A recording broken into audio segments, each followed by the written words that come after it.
Namo tassa bhagavato arahato samma sambuddhassa. Namo tassa bhagavato arahato samma sambuddhassa. Namo tassa bhagavato arahato samma sambuddhassa.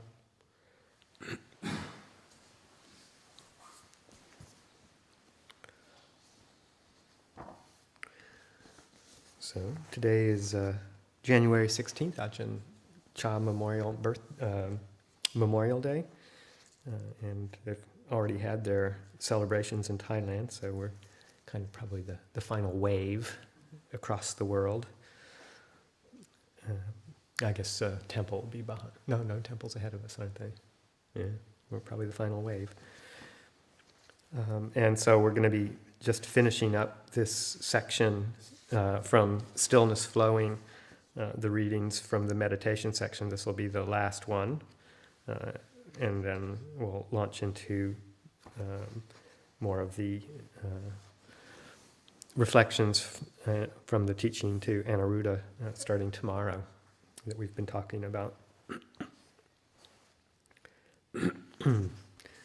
So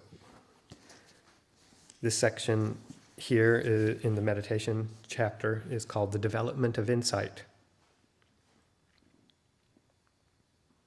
On one occasion, Luang Por taught about the development of insight in terms of the two jhana factors of vitakka and vichara. He said that with the mind in a state of calm, a thought might arise, vitakka, prompting appreciation of it, vichara, resulting in rapture, which would then propel the mind into a deeper state of lucid calm. On the passing away of that state, the appreciation could resume. Quote, "If you maintain awareness, you'll get a report from the scene. It's similar to there being a person in a house with 6 windows. You stand outside watching the windows. From outside, you see someone appearing at one window and then someone else at another, and you assume that there's 6 people in the house. In fact, it's all just the one person moving from window to window. That one person is named 3 characteristics. Everything is unstable. The 3 characteristics of impermanence, unsatisfactoriness, and not self are the object of vipassana. Penetrating them will cut off all doubts." Unquote. As the practice of contemplating whatever phenomena arose in the calm, lucid mind as impermanent, unsatisfactory, and not self-progressed, the meditator would experience a disjunction between the knowing and that which was known. Quote, "It's not that you have to force this disjunction. Through the abandonment, the putting down of attachment, the mind and its object become automatically disjoined." Unquote. At this stage, Luang Por said that the distinction between the mind and its present object was like that between water and oil. The separation allowed for a constant examination of phenomena. Quote, "If you take your mind to this point, wherever you go, the mind will be analyzing. This is the enlightenment factor called investigation of Dhamma. It rolls along by itself, and you talk with yourself. You resolve and release the feelings, perceptions, mental formations, and consciousness that arise. Nothing can get close to the mind. It has its work to do. This happens naturally. It's not something you can contrive." End quote. He said that it was at this stage that the Buddha's teachings on the foundations of mindfulness become clear. When the membrane connecting the knowing from the known had been cut, then the meditator saw, quote, "the body in the body, feelings in feelings, states of mind in states of mind, and wholesome and unwholesome dhammas in wholesome and unwholesome dhammas." In other words, they were seen clearly for what they were, without superimposing upon them an independent, self-existent owner. Attainments. At a certain stage in meditation practice, the defilements of insight, footnote, Vipassanupakilesa, a list of 10 states first appears in the Patisambhita, is that what it's called? Patisambhita. It consists of illumination, knowledge, rapture, tranquility, bliss, resolution, exertion, assurance, equanimity, and decisiveness. The defilements of insight may arise. Here, unenlightened meditators come to mistakenly believe that intensely positive mental states, such as illumination and bliss, are indications of enlightenment. Quote, "You attach to the goodness that arises in your practice. You attach to the purity. You attach to the knowledge. This is called vipassanu." And that's footnote Luang Por's own coinage intended for rhetorical purposes to form a pair with vipassana. So vipassanu, short for vipassanupakilesa. End quote.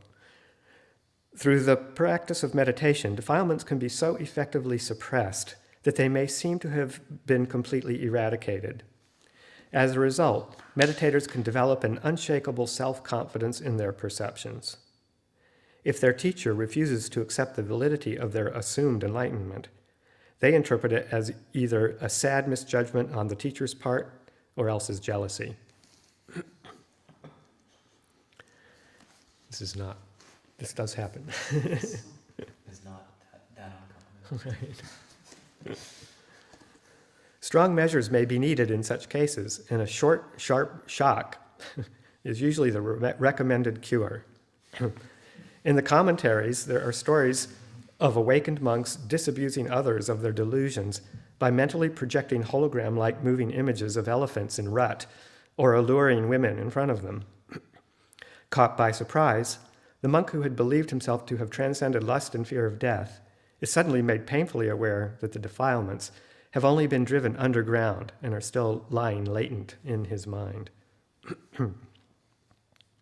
Luang Por would tell the story of Luang Por Pao, who replied to a nun's declaration that she had become a stream enterer with a curt, a bit better than a dog.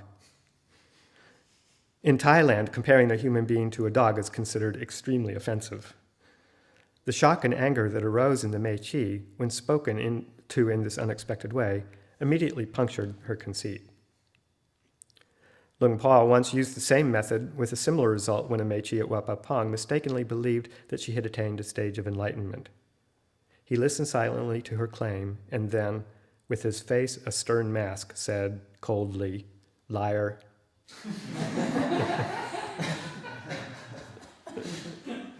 It was one of the subjects on which Luang Por could be fierce.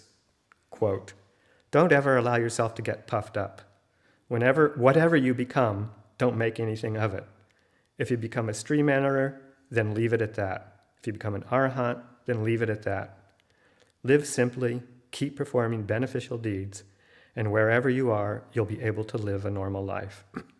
There's no need to go boasting to anybody that you've attained this or become that." End quote. Beyond the monkey. One sign that the practice was on the right path was the feeling of sober sadness that arose through constant contemplation of the three characteristics, which evolves into Nibbida, or disenchantment. Quote, "An illumination takes place, and then disenchantment sets in. Disenchantment with this body and mind, disenchantment with things that arise and pass away and are unstable. You feel it wherever you are. When the mind is disenchanted, its sole interest is in finding the way out of all of those things. It sees the suffering inherent in the world, the suffering inherent in life. When the mind has entered this state, then wherever you sit, there's nothing but impermanence, unsatisfactoriness, and not self. There's nowhere to take hold of anything anymore. If you sit at the foot of a tree, you hear a discourse from the Buddha. If you go to a mountain, you hear a discourse from the Buddha.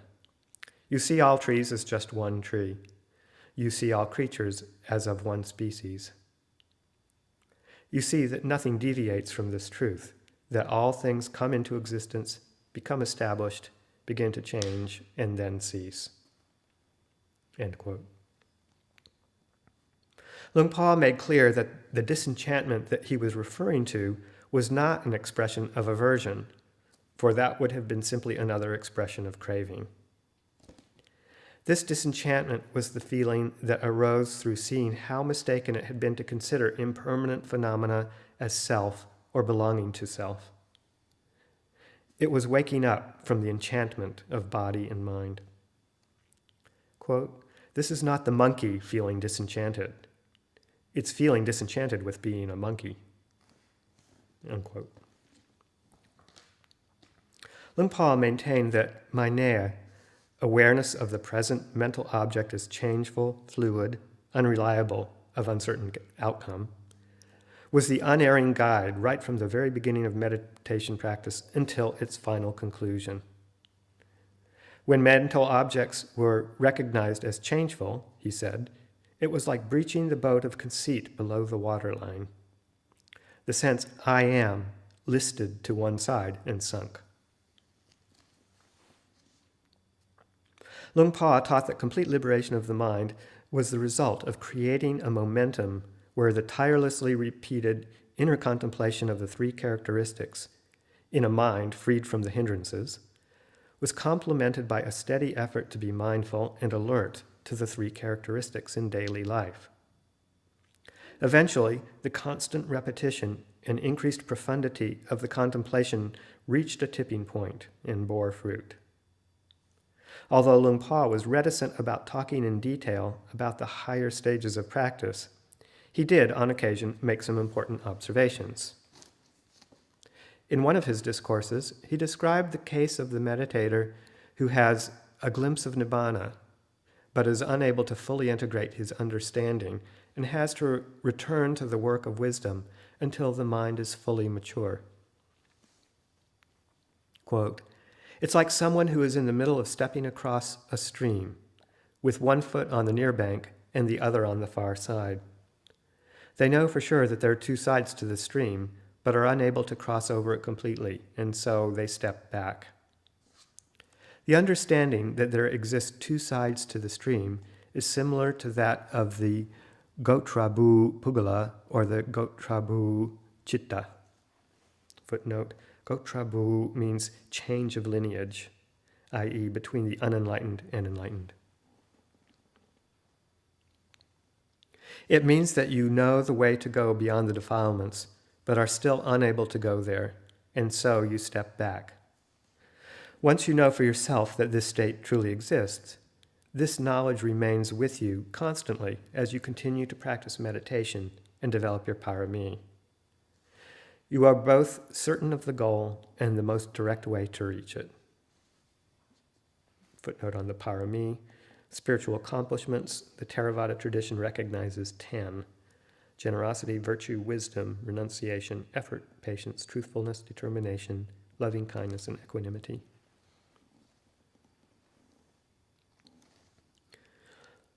That was the end of that quote. Right view has been established. The meditator knows the right and the wrong way of practice.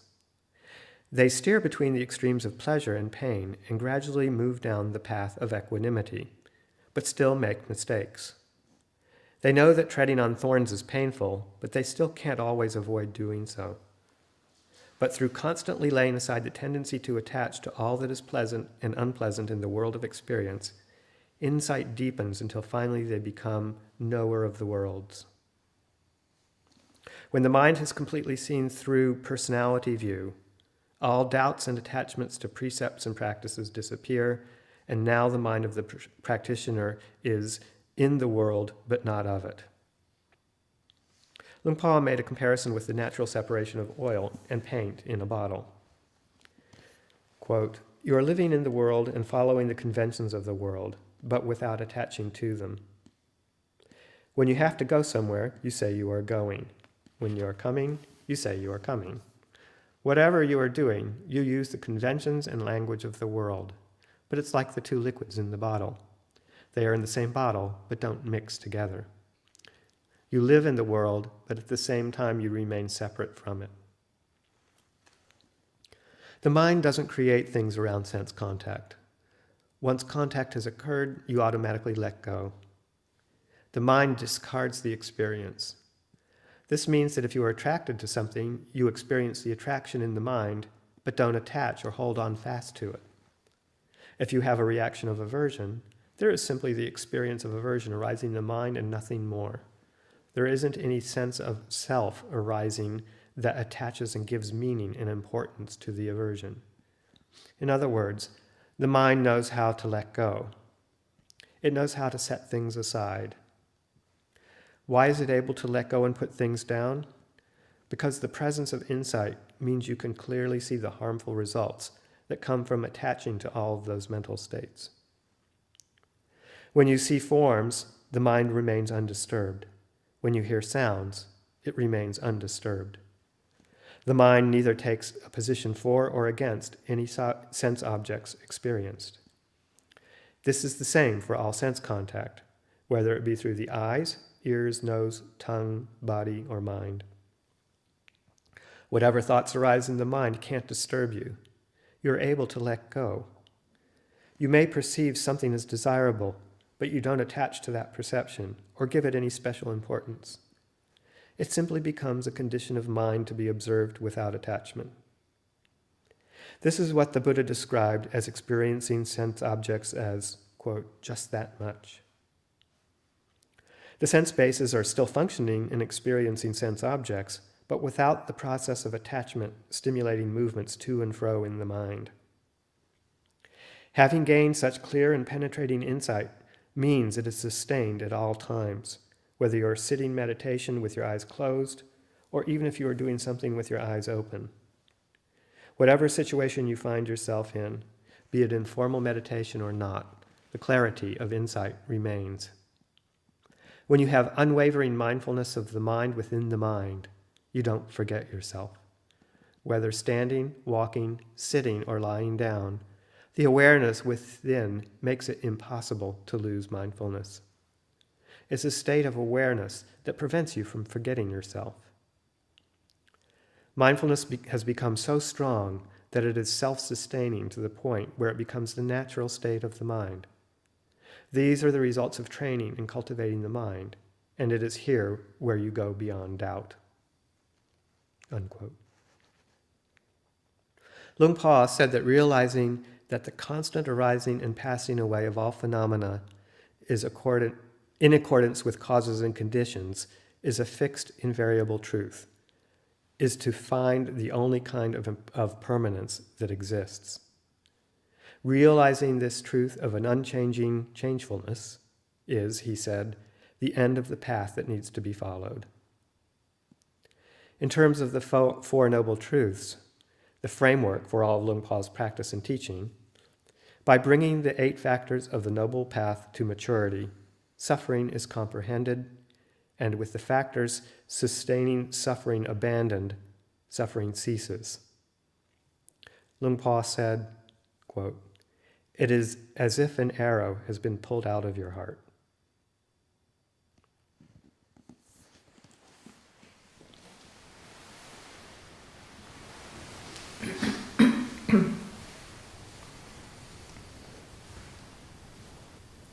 I like the oil and water analogy. How the mind sees the mental states so clearly. And then that dovetails with the mind can only let go if it has wisdom. You can't will yourself or force yourself to let go. Absolutely. Like that difference between samadhi being more of a repression or force and wisdom like leading to actual letting go. Like the difference. Yeah, or at least the samadhi being a fabricated condition, state of mind. As good as it is. As much as we like it and want it and use it, it is fabricated. Yeah, and the just the whole description, there's a lot packed into this. This was just a great little section here. About disenchantment too, that not only pointing out that disenchantment is not an aversive state, it's kind of a very wise state, a very mature state of mind, because it is based on that wisdom. It's like it has seen, the futility of placing all of our eggs in the basket of the conditioned world. It sees it clearly enough that the mind just kind of goes, oh, enough, And to me, that's so important, because sometimes, sometimes you forget that there is the heart that needs to be released. It's an affective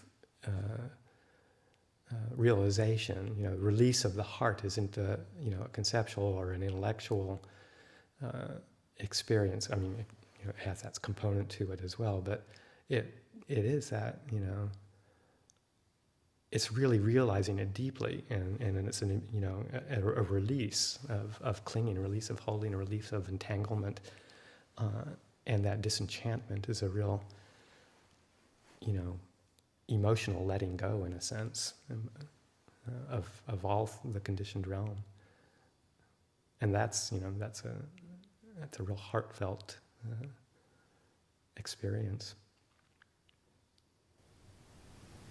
How did you translate that again? As spiritual sadness, or can't remember the verse.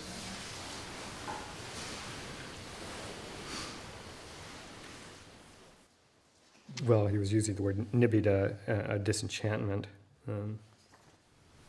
Earlier, he goes in many times. The translation for Solo Sunwade is the. He said it in this reading here somewhere. In the very beginning, but it's usually translated as spiritual sadness, but I think he translates it as something slightly different than calm and sober sadness. Sober sadness. Yeah. And the footnote about the definition is back in Ajahn Shah's biographical section, where he his experience with the three crows and the dying children.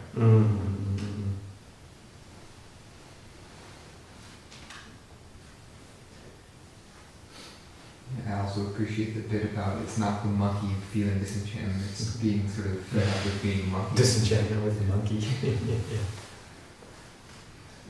Yeah.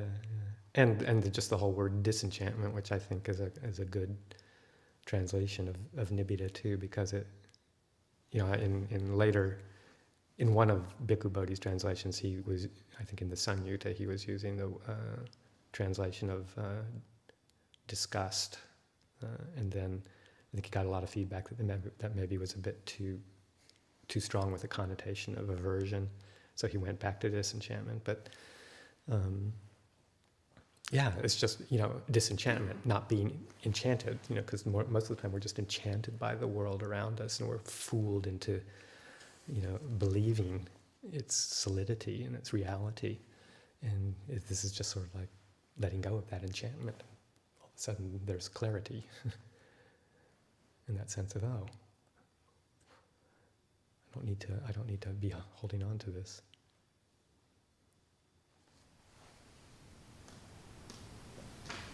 Another bit of imagery that I found useful is Bhante Ji. He describes Nibbida as like an adult sitting on a beach watching children make sandcastles. How there's nothing like wrong with making sandcastles, but you're over it. Yeah. And they're just going to get washed away, so you're not going to sort of involve yourself with it. It's just not relevant to your experience anymore. And that disjunction between mind and its mind objects, I just like the way Luang Por very simply states,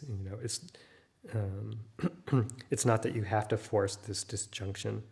Through the abandonment, the putting down of attachment, the mind and its object become automatically disjoined. So it's really moving back to that,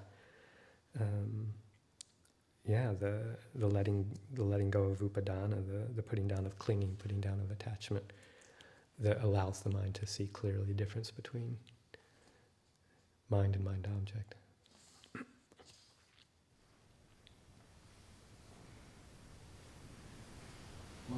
One difficulty with encountering the teachings that I've seen is that there's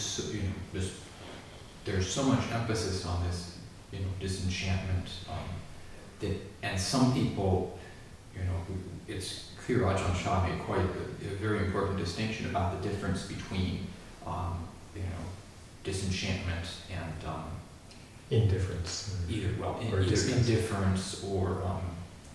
Either indifference or aversion. But which teachings do you, or what do you sort of point someone to who's stuck in that? Where, I have one particular person in mind, but it's actually quite common that someone will, they're not uncommon. People will pick up the teachings, they'll, I'm really fed up with the world, and that really resonates with them because, they've been experiencing their life and reading newspapers. But it's not at all mature. And I'm just curious if you have any thoughts about working with it. Depends on who it is, I think, but knocking them over the head down. Well, just, getting them to see what that state of mind that they're experiencing that they think is disenchantment, what's the affective quality of that? Are you feeling aversive? And perhaps you're picking up something that they're saying or some tone that they're expressing that indicates to you that it's based on aversion rather than on insight, and to just make that your reflection. Say, I hear you say that, and it sounds like you got the words, and that's a, could be a right description of the concept, but gosh, am I picking up a tone of aversion there? You're just kind of fed up, tired, can't stand it anymore, want to check out. Kind of sounds a little bit like vibhava tanha. So, again, it depends on who you're talking with, but, if it's a fellow monk or practitioner, they might be able to hear that. And then if that's not what their experience is, they can enter into an engagement or a discussion. It feels like, for me, like in my experience, that quality of Nibbida or viraga is always accompanied by either a deep sense of compassion, like oh God, wow, or when I decided to go forth, it wasn't just like a dropping of something. There was also kind of like something that sort of emerged out of that empty space, that was a new goal, something that there was worth doing, somehow to ordain, like it came hand in hand with this path is not worthy, but maybe there's something, I don't know, but I'm just thinking about my own experience of that experience. Yeah, because it leads to the ability to let go of maybe whatever it is that you're holding on to, like the illusion that you're going to find everlasting happiness in, samsara. And then if it's not a complete, sense of letting go or disenchantment, then it, hopefully provides the basis for picking up something that's skillful, that's more skillful until you're ready to let go of that too. But, in the end, the final, at least, like we chanted in the Cardinal Suttas, that disenchantment leads to, in its completeness, the disenchantment leads to not having to pick up anything at all.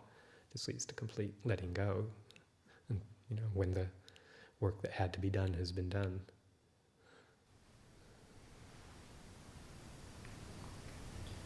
And then he's saying, when you have that, you sit under a tree, the Dhamma is speaking to you, you go to a mountain, the Dhamma is speaking to you, and it's like everything, anywhere you go, the Dhamma is speaking to you. So it's not like we can make a mistake and think samsara is like the world out there, but samsara is a state of mind that get disenchanted from, no longer hypnotized by, and then everything is Dhamma. Dhamma's, everything's speaking Dhamma after that. Yeah, because samsara is really actually that process of becoming.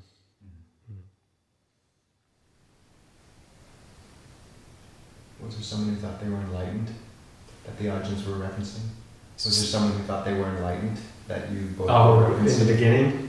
For you said this is not uncommon. Oh, right, the overestimation. Oh, there's been several occasions, even here, but in monasteries all over the place, where people have assumed they're fully enlightened, or at least significantly on the path, based on those kinds of intense moments of experience from some sort of concentration, whether it's Samma Samadhi or Micca Samadhi.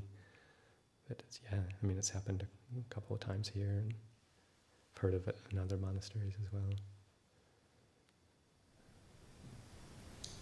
Yeah, without getting the details, we had a junior member of the community who thought they'd achieved arhatship a long time ago, and went to Ajahn Karunadhammo and said, "Well, whenever you give me permission to teach, I'll start teaching." And they said, "Keep practicing." And then they both left and went to Thailand and didn't tell me about it until the day before. And then I had to deal with it for the next month. And then he ended up walking out of the monastery.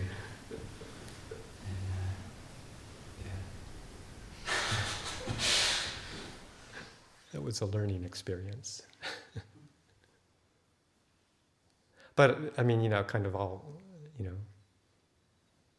joking aside, it was quite painful to see that, because, when it became, I'm not sure that it did, but, at the time he left, because he left in quite a state of psychological turmoil, and then we didn't have pretty much any contact after that.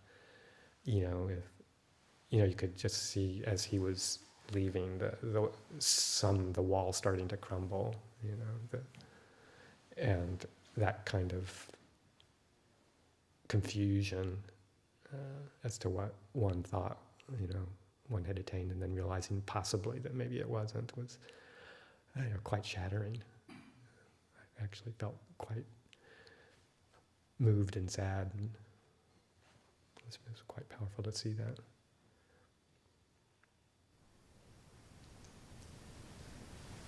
It's probably not always so dramatic either. Sort of overestimation comes up, in other ways as well.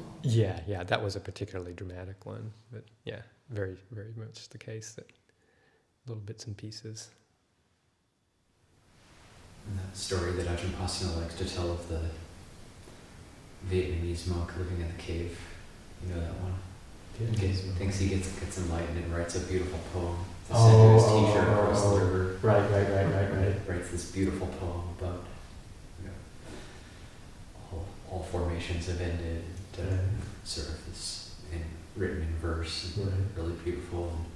And then he sends it across the river to his teacher. And his teacher sort of writes something on it and has it sent back to him. And it's in big red crayon, it just says "fart" across it.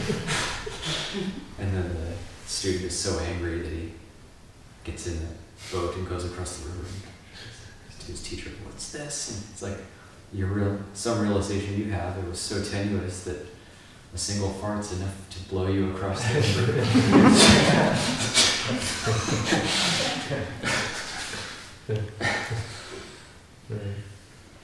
I said, "Oh, okay. Gotta keep practicing."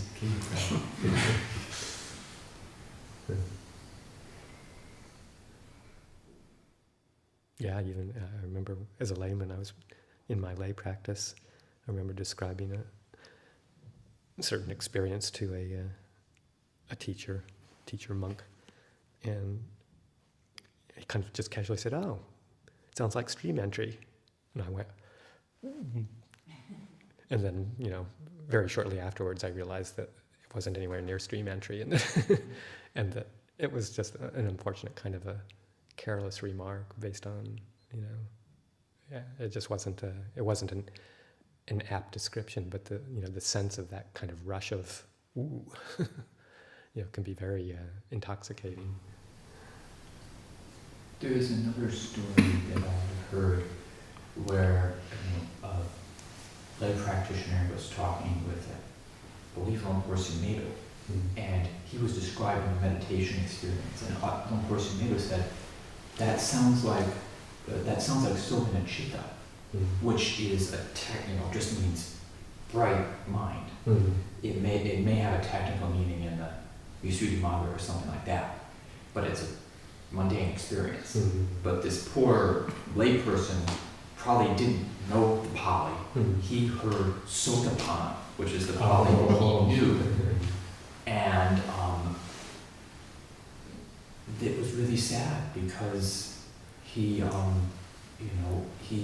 the story that I've heard is that he thought, well, okay, I've attained Sotapanna, I guess I could start teaching. And then because he had faith in this, he didn't keep track of his precepts well because he had assumed that he would keep them automatically. Mm-hmm. And so it wasn't, it certainly wasn't Lumpur Sumedho's fault. Mm-hmm.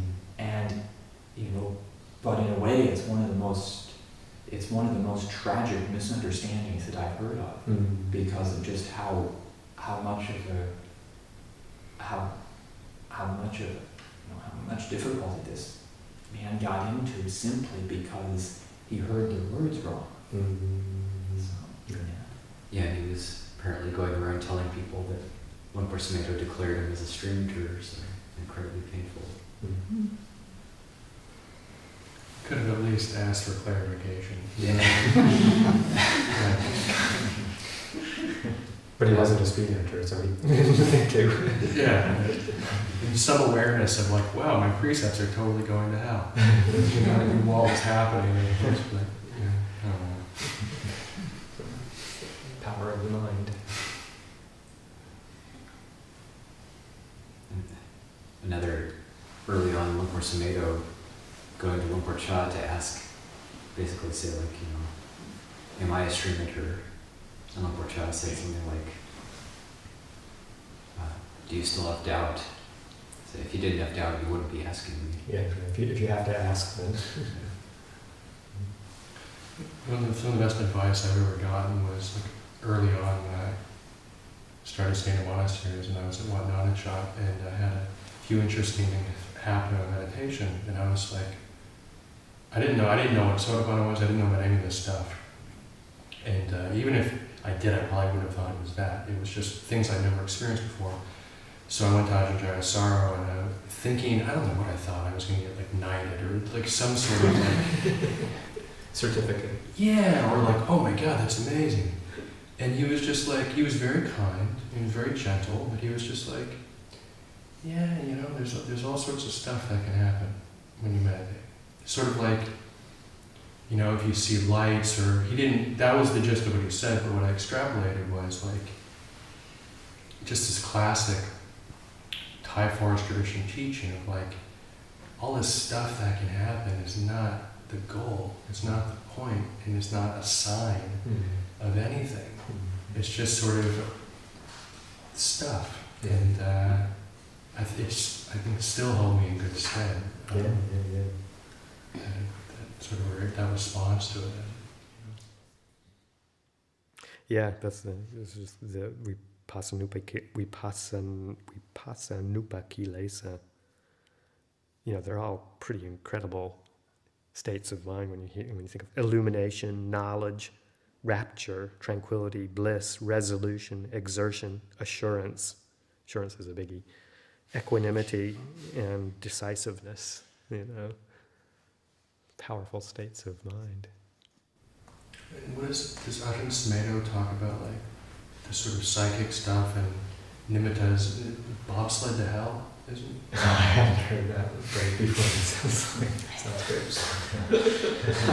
I like that. That was Lumpur Sumedho? Yeah. I mean, not from his mouth to in my ears, but like past me. Yeah.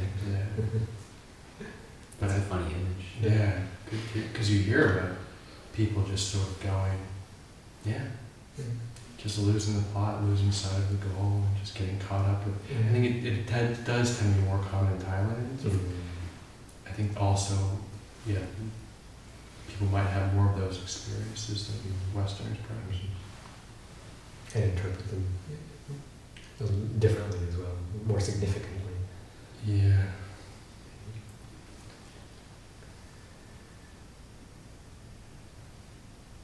Okay, go back to our earthly practice.